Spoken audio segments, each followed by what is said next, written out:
Okay, good afternoon. I want to talk about the research method, qualitative research.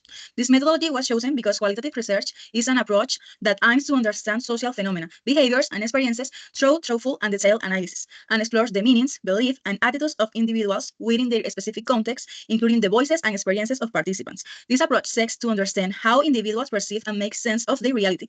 This process is holistic and flexible, allowing the researchers to adapt to change during data collections. The data collected is analyzed from an interpretative perspective, seeking to understand underlying meanings and social interactions. These techniques allow the researcher to capture the meanings and emotions created by the behaviors and thoughts of individuals. Thank you. So, considering our research, we decided to choose observant participants as our research approach. This method focuses on the meanings of human system through interaction and participation. In this sense, research develop or conduct the study not only through observation but also by participating in the activity. So, as in these methods, research can be part of the group that is beginning to be studied. We decided to choose this one because in this research, we are going to be the research, but also the group that is going to be studied, considering our English learning process. So, as participant observation, how for a open flexible research based on the facts collected and the perspective of research, and using theoretical interpretation, we decided to use this approach to conduct our investigation, our study, and also because it's aligned with our methodology, that is qualitative research. As continue with our topic, we are going to talk about the two main important things, that is the data collections.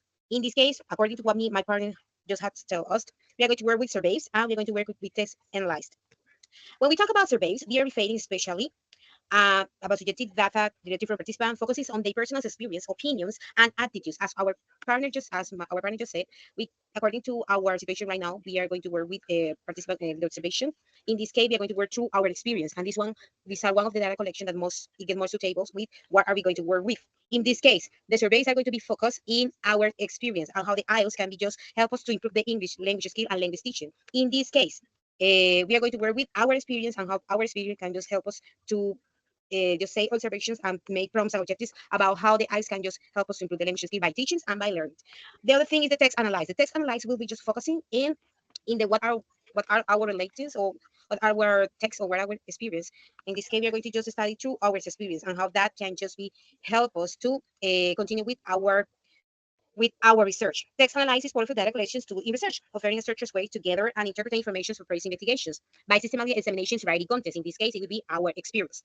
We can uncover patterns, identify themes, and draw meaningful conclusions to contribute to a deeper understanding of our research focus. The test analyze is not just about reviewing writing contents or just about our experience. It's an strategic tool for collection and analyzing information in the research setting, whether used to identify patterns, several themes, or just to make conclusions to what is our experience to the IELTS and the learnings and teaching English as a second language. So in this sense, how data, as Lidis mentioned, we'll use surveys and test analysis to gather information. So then when we gather this information and have access to our perceptions and experiences in using AI tools for English learning, we'll have the opportunity to analyze or interpret this information through the descriptive interpretative approach. We selected this approach for our research because we want to understand how AI can impact learning. It's not just about knowing if students use AI or if they have had some kind of quantitative improvements, but how the usage of AI can be described in education, like the role of AI in education, in English learning itself. So in this sense, it will help us understand this phenomena in a deep way, also exploring how like the holistic perceptions of participants. And as Lidis mentioned, our data will be like merely linguistic because we want to understand what our experiences have been like. So in that sense, we can identify some kind of patterns, some kind of attitudes, some kind of yes, perceptions and experiences through all these implementation. In this sense, generally, descriptive interpretative approach uses open-ended interviews, self-reported questionnaires, and observation and file notes. So as you can see, this whole activity of the research design is connected because the data analysis is related to open-ended questions through a questionnaire and test analysis, and also through observation and file notes, which are really or strongly related to the qualitative research and also the participant observation, participant approach. So in this sense, the data will be analyzed in this way. We will prepare the data, like doing transcriptions of the information if necessary, like identifying some insights, also patterns and concepts. And finally, we will select the best information to analyze the impact of artificial intelligence in English learning. Finally, we will have the opportunity to validate our research by comparing the information we found with the literature review we did. So in this sense, through this research design and methodology, we will have the opportunity to understand how artificial intelligence impacts English learning in a context of virtual education.